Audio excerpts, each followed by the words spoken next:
Halo teman-teman, perkenalkan nama saya Agnes Noltikian, saya dari kelas A3 Pariwisata.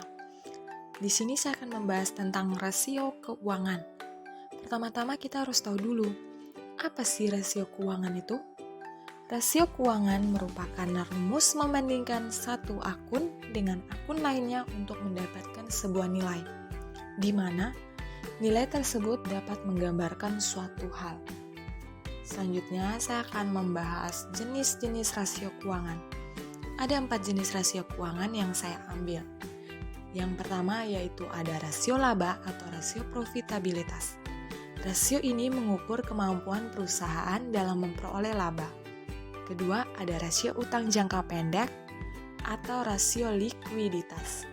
Rasio yang mengukur seberapa liquid sih suatu perusahaan atau bagaimana perusahaan tersebut sanggup membayar kewajiban jangka pendeknya. Yang ketiga ada rasio utang atau rasio solvabilitas. Rasio ini mengukur sejauh mana kebutuhan keuangan perusahaan dibiayai oleh hutang. Dan yang terakhir ada rasio aktivitas. Rasio yang mengukur efisiensi perusahaan dalam menggunakan aktiva-aktivanya. Fungsi-fungsi rasio keuangan bagi suatu perusahaan. Yang pertama, sebagai indikator dalam evaluasi kinerja perusahaan, yaitu produk, karyawan, dan pemasok. Kedua, sebagai alat penilaian untuk investor ketika ingin berinvestasi pada suatu perusahaan. Ketiga, menilai tingkat efektivitas strategi yang telah diimplementasikan. Keempat, analisis keunggulan dan daya saing perusahaan. Kelima, melihat nilai laba perusahaan. Dan yang keenam, sebagai bahan referensi audit dalam beberapa sektor internal perusahaan. Kemudian, di sini saya juga akan membahas rasio keuangan satu persatu dan bagian-bagiannya beserta rumusannya. Yang pertama ada rasio profitabilitas. Rasio ini sendiri dibagi menjadi 3 bagian, yaitu yang pertama ada return of equity atau ROE. Pengambilan terhadap modal, dengan rumusannya, laba dibagi modal dikali 100%. Kedua ada return of asset atau ROA, atau biasa juga disebut dengan pengambilan terhadap aset. Rumusannya yaitu laba dibagi total aktiva dikali 100%. Dan yang terakhir ada return of sales atau ROS, atau biasa disebut juga dengan pengambilan terhadap penjualan. Rumusannya yaitu laba dibagi penjualan dikali 100%. Kedua, saya akan membahas tentang rasio likuiditas.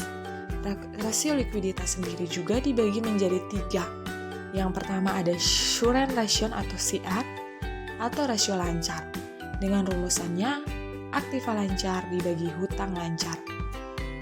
Kedua ada quick ratio atau rasio cepat. Rumusannya adalah aktiva lancar dikurang persediaan dibagi hutang lancar. Dan yang ketiga ada cash ratio atau rasio kas. Rumusnya adalah kas dibagi hutang lancar. Penjelasannya, rasio likuiditas sendiri diharapkan minimal 1. Kenapa? Karena perusahaan sanggup membayar kewajiban jangka pendeknya dengan aktiva lancar. Dan yang ketiga, di sini saya akan membahas tentang rasio solvabilitas. Rasio solvabilitas sendiri dibagi menjadi 2. Yang pertama ada debt to equity ratio atau DER. DER sendiri memiliki rumus hutang dibagi modal. Dan yang kedua ada debt to asset ratio atau DAR. Rumusannya adalah hutang dibagi total aktiva dikali 100%. Penjelasannya, jika DER lebih dari 1, maka mayoritas aktiva atau harta dibiayai oleh hutang. Dan jika DER lebih dari 50%, maka menyatakan bahwa sebagian besar harta dibiayai oleh hutang. Dan yang terakhir saya akan membahas tentang rasio aktivitas atau perputaran total aktiva, total asset turnover. Rasio ini mengukur bagaimana perusahaan menghasilkan penjualan dengan menggunakan keseluruhan aktivanya. Rumusnya yaitu penjual dibagi total aktiva. Oke teman-teman, sekian penjelasan dari saya tentang rasio keuangan.